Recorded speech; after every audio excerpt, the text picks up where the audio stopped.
You either die a filthy Frank, or you live long enough to see yourself become an Ian Jamha. Today, guys, I'm going to be following up on my last video where I talked about Idubbbz' latest content cop. Not going to go through all of it again. If you really care about the lore, I will leave that video linked in the description down below. But basically, Idubbbz, the legendary YouTube man, not that that means much, he came back with his content cop series, and he made a video on his former friend Ethan Klein of H3H3 Productions. My takeaway was that I thought the content cop was disingenuous. I thought Idubbbz left out really important context, and overall, I just think that Idubbbz is a hypocritical, shitty, poo-poo stinky head. I just want to ask him if you've always been shitting your pants. No. Because since I've known you, you've always had, like, IBS. You've always been shitting yourself. Yeah, well. So in today's video, I want to talk about the fallout of that content cop because, yeah, Idubbbz only gets worse somehow, if you can imagine it. So let's take a look at a stream that Idubbbz went on sometime after the content cop fallout. He's talking to a guy called Noah Samson. In the, I guess, video, you brought up the topic of, like, Israel-Palestine in kind of through the lens of what Ethan was saying about it and how this group of creators were talking about it. I was wondering if there was much in that more political vein that you wanted to say and perhaps didn't talk about in the video intentionally, given the target audience, or like if that even was a an intentional choice, or just to keep it focus more on the I guess the stuff with you and Ethan specifically. Jesus Christ, Noah Samson is one of the most boring human beings I've ever had the displeasure of listening to, but basically he's asking Idubbbz, what is the direction that you want to take your content in going forward?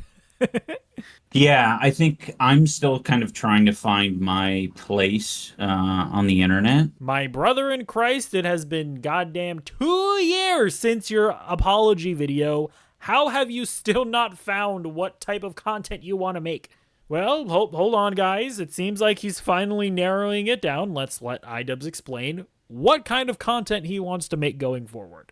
That I've noticed with a lot of your guys' stuff is that it's so information dense, and it isn't drama. It's like, it's a little further down the funnel.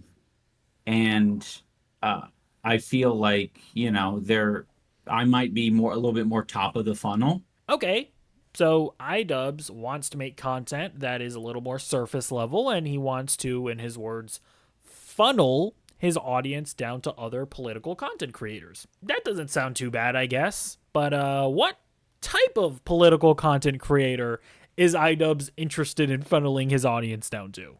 People living in the West have the most power over anyone else in the world to stop the genocide. We are living in the belly of the beast. We have direct geographical, physical access to the politicians, the propagandists, the weapons companies, and the supply chains that are facilitating this genocide. Protesting is great. We should keep doing that. But also, I feel like we have to be honest with ourselves. 17 months in, and what is protesting actually accomplished? Raising awareness, sure. Divestment, yeah, in some places. But really, politically, materially, nothing. Israel just killed the most children in its history in a single night with total impunity, with a deafening silence among the Western media. If we want this genocide to stop, it's time to escalate. That's all I'm saying. So anyways, yes. See, you can lay it out very easily, one sentence at a time. It's quite clear. We in the West have direct physical access to a bunch of people, including the propagandists, after just labeling a bunch of people creators, propagandists. What does protesting achieve? Well, some things, but overall, basically nothing. If we want this to stop, we need to escalate. That's all I'm saying. I'm sorry. If you had a clear vision for what needs to be done to stop the genocide, you would say it because you want to direct your audience into something fruitful. Unless the thing you want your audience to do is against TOS, criminal, violent, etc. He's calling for people to do something that he is too cowardly to say himself. He's calling for people to do dirty work for him. That's what this is. It is unambiguously a call for violence, okay? I'm sorry. Idubbbz is openly admitting that his content strategy moving forward is to try to funnel his audience down to more extreme and radical content, which includes calling for violence against politicians and even other creators. The man has gone insane.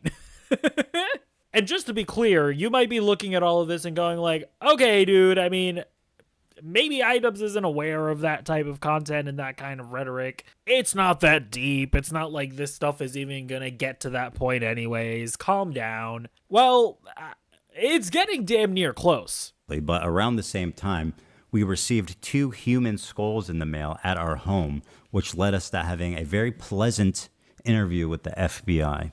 Things have progressed well past the point of that's just what the internet does. That's right. As an effect of all of this drama between Ethan Klein and Hassan Piker and his orbit of deranged sociopaths, including Noah Sampson and Idubbbz now, he got human skulls sent to his house. That is easily one of the worst escalations of YouTube drama that I've ever seen. Any reasonable person involved in this should look at that, take a pause, and go, all right, guys, we denounce that 100%, not going to downplay it or justify it in any way, size, shape, or form. That's bad. Well, you can probably guess by how this video is going so far that Idubbbz and Noah Sampson don't do that. One last question. Did you send the skulls? What is your opinion on the skulls, and did you send them? I didn't send the skulls. I don't know. I thought the skulls thing was kind of humorous to hear that. Especially when I heard that they were like from skulls.com or some shit like that. That made it funny. Yeah. Just a death threat to a father, a family. Yeah. Was it a death threat? I'm just kidding. Yeah, no. Let's put it this way. I don't endorse sending skulls to anyone's houses. Especially What if they ordered from skulls.com? If you run skulls.com and someone places an order for skulls in the LA area, like, I think it is your duty to not make that shipment happen. I think you should stop that shipment at all costs. Smart. Safe. Very good. What am I watching? I cannot emphasize this enough. Idubbbz is worse, far worse, than he ever was when he was making his edgy content. He did his apology video where he talked about how him walking up to Tana Mongoloid and saying the N-word to her or whatever, or I guess asking her to say the N-word, was like the worst thing that anybody could ever do. And by the way, fair. Internet beef should never, ever, in any way, shape, or form, escalate to you seeking out somebody in real life or to you sending something to people in real life. Leave it all online. That's just a general rule that everybody should follow. How is the guy who supposedly changed, who supposedly learned empathy, trying to like downplay sending human skulls to somebody with a stupid shit-eating grin on his face?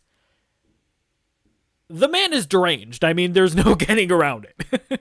Now, the most tragic victim of Idubbbz making a content cop on Ethan Klein was actually his charity event in quotes, we'll get to that later, his charity event Creator Clash, which, again, as I explained in my initial video, is a boxing event where supposedly, allegedly, the profits from Creator Clash go towards charity. And that's cool. You know, you get a bunch of influencers to punch each other and you raise money for charity. Very hard to hate on that concept, am I right?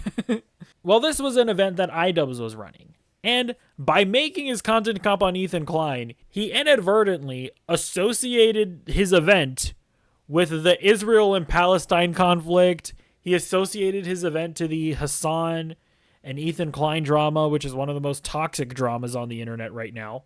And it basically led to his event just crashing and burning in a glorious mushroom cloud of fire. So with Creator Clash up in flames, Idubbbz did the brave and noble thing, which is dropping out and running away from all accountability. And he basically left his business partners to pick up the pieces. And we now know who those business partners are. It is Alana Pierce, Aaron Hansen, and some guy. I don't really know who that guy is. But yeah, they came out and they made a video kind of explaining that Ian now has nothing to do with the event. I mean, the funniest part about this video is all the subtle jabs at Idubbbz.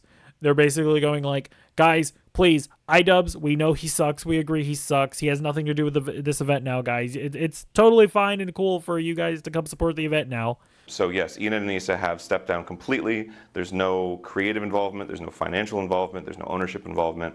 They completely gave their stake to us. You know, they subtly bring up the fact that Idubbbz associating the event with Ethan Klein and Hassan Piker's beef is retarded. The message is so inherently positive that it's a shame that it became this dramatic internet thing that it never should have been, and I'm just very glad that attempts are being made to fix all that. Yeah. But the biggest thing that they reveal here is that Creator Clash 3 was not a charity event. So going into Creator Clash 3, we've completely restructured it. So all of the onus is on us to pay for the event, to produce the event through our partners, through our sponsors, and we will be doing a traditional fundraising through Tiltify. It's running right now. You can donate it to it right now. We've already raised $238,000, which is so awesome. That's gravy. That's going straight to charity. So every dollar that is raised for charity through this event will be going straight to charity. The event will be funded by ticket sales, it will be funded by pay-per-view sales, and the fighters will be receiving a cut of that revenue. That's right. Creator Clash 3 is a for-profit boxing promotion, and they have a completely separate charity link that you can donate money to. But in reality, it has nothing to do with Creator Clash 3. And by the way, I appreciate these guys helping and making Idubbbz look as bad as possible. But I am going to call them out on this front. They really need to stop calling Creator Clash 3 a charity event because it's just not what it is. Say that Idubbbz is a stinky poo-poo head, that's good. But then stop calling it a charity event because that's dishonest. It's basically like when you go to the grocery store and you're at the checkout line and on the little window it says, do you want to donate 10 cents to starving children in Africa? And because you're a selfish piece of shit, you say no, and then you just walk away feeling like a garbage human being. And things continue to look even worse for Idubbbz, because if you go to Creator Clash 3, these guys revealed that not only were the fighters going to receive a 20% of net profit from the event, but Idubbbz was going to receive 34% of the profit.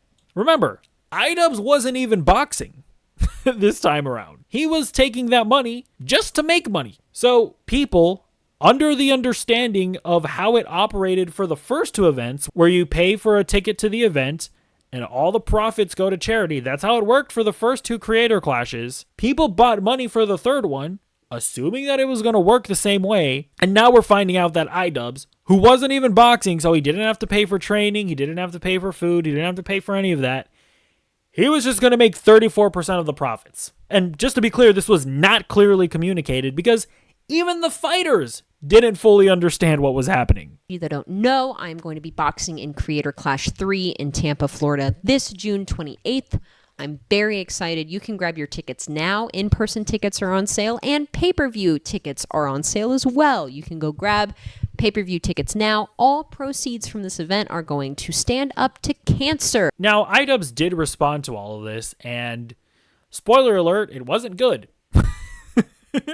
My main incentive for sharing this information is that I have felt extremely handcuffed by Creator Clash these past years because I'm not an expert communicator, and I don't know how to convey things, not over-communicate, not do all these things that potentially put the event at risk and put other people at risk. And that's kind of why I wanted to step away from this event. It feels like it's inhibiting my ability, like the business side of things, like inhibits my ability to communicate openly and effectively, especially when there's so many people counting on me to, you know, do that well. What is J. Robert Yappenheimer going on about? It's very simple. You could have made a video clearly stating that you were no longer doing Creator Clash as a charity event and that all of the profits are going to you guys and the fighters and the promoters, and that you were going to have a completely separate charity link that people can donate to,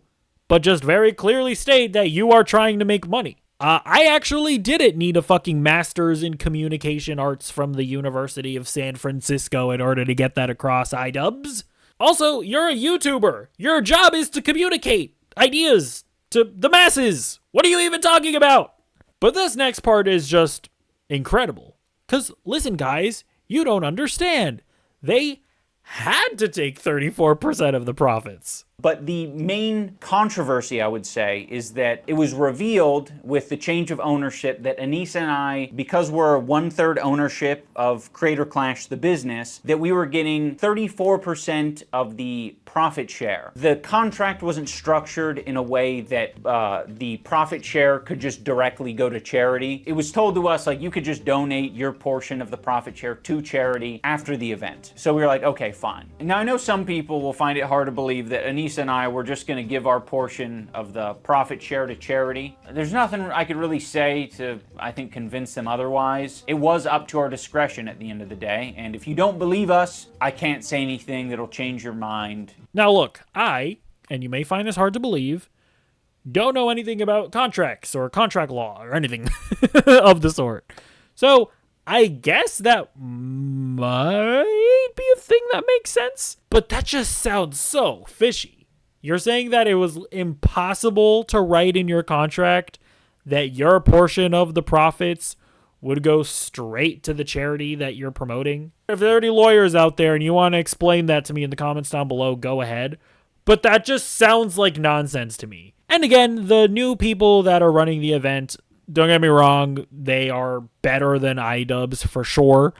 That being said, they are continuing to be dishonest because if you look at the donation page, it says that they've raised $240,000 for charity. Problem is that the vast majority of that money came from a Hassan Piker stream. It was a stream where he was reacting to Ethan Klein's video essay about him, and Hassan ended up donating all of the money from that stream to the charity that the Creator Clash people have set up with the link. And the Creator Clash people keep on running around saying, like, guys, we've donated $240,000 to charity so far.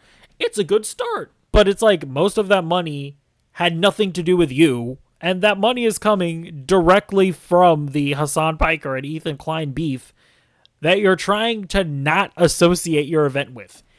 It's just all very messy. It's all very dishonest. It just sucks. Idubbbz sucks. Hey guys, it's me from the future with an update that will leave you absolutely shocked and aghast. Creator Clash 3 has officially been canceled. Nobody saw this coming. Now, I assume that this has been canceled because a bunch of the fighters were just dropping out of the event, and I assume that they weren't able to find creators of note to replace them because any content creator worth their salt probably just doesn't want to be associated in any way with this event because Idubbbz made the brilliant decision to start a beef with Ethan Klein and associate the event with the Israel and Palestine conflict. It was just really cool of him to do that. I hope he's happy that he ruined this boxing event. At least he didn't ruin any charities because, as we have established in this video, this was not a charity event. So, hey, at least Idubbbz didn't do that. Am I right? But regardless, Idubbbz sucks. Because of him, the people that have been spending all the time in the gym training boxing aren't going to be able to have their time to shine. So yeah, everybody boo Idubbbz. Boo, boo, you suck, dude. And I guess I'm just going to end by saying what I said at the end of my first video and what I said earlier in this video. Idubbbz is far worse than he ever was when he was making edgy content. He is legitimately a dishonest, hypocritical, depraved, just scumbag of a human being. He's pathetic. It is genuinely one of the biggest fall-offs that we've seen happen on this platform. Yeah, let me know what you think in the comments down below. Goodbye.